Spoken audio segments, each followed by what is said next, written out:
We learn in the Torah that the Israelites, when they were in the Midbar, in the desert, they ate something called man, which was the manna, for 40 years. Okay? They didn't eat anything else. And this manna was digested exactly the way the body needed it, without any excess. It was a perfect food. It was a godly food. That's what it was. Now this man, as we call it, was their livelihood. It's what we call in Hebrew parnasah, which is livelihood.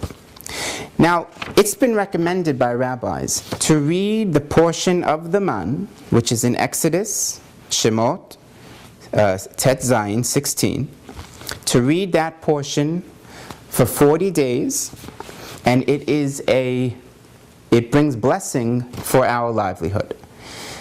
Now, what's the relationship between the man and our livelihood? Very simple. The man is today's version, I should say, of the man is money.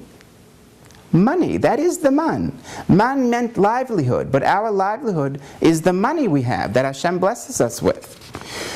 So when you study the chapter of the man, you're bringing blessing on your money. It's an exact ratio. The same way God, if you study the chapter of the man, you'll understand.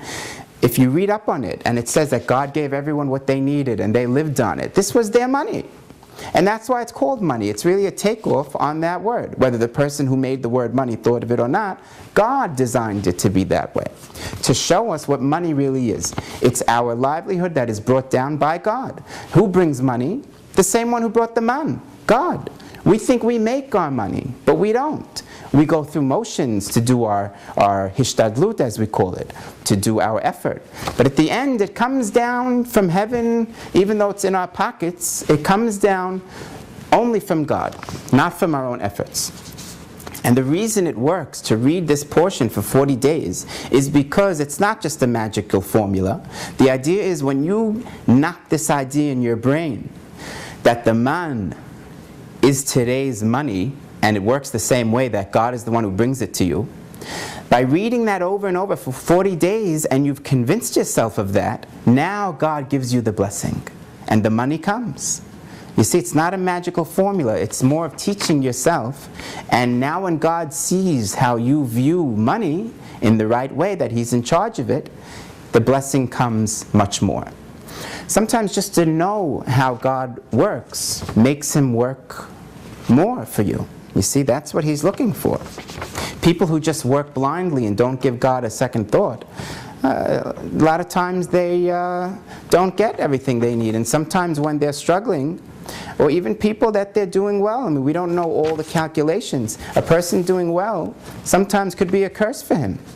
So we don't say, maybe this, how can people be doing so well and they're not saying the man portion, or they're not thinking of these ideas that God is in charge of their money.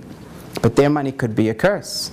A lot of people are unhappy, even with all their money that they have. So the true blessing is to have money, your needs met, and to be happy. It's obviously to be happy is the blessing. Now it's interesting, it says that Ezehu Ashir in Masechet Avot, the chapter of the fathers in the Mishnah, Dalid Aleph, which is 4:1. Ezehu Ashir, who is the rich man? Hasameach bechelko, he who is happy with his portion. I'm sure we heard this a lot. A person who is happy with what he has is rich. Now why is that? Sounds like sour grapes. We might as well be happy because we can't get the big bucks anyway. But no, what it means is God has a tailor-made situation for you, whether it's this or that, and unless you have that situation, you can't do a proper tikkun or rectification, and you can't get yourself the spot in the next world that you're looking for. If you have somebody else's life, you can't do your tests. So you can't get what's waiting for you in the afterlife. So you must have what's there for you. And that's why it's made for you.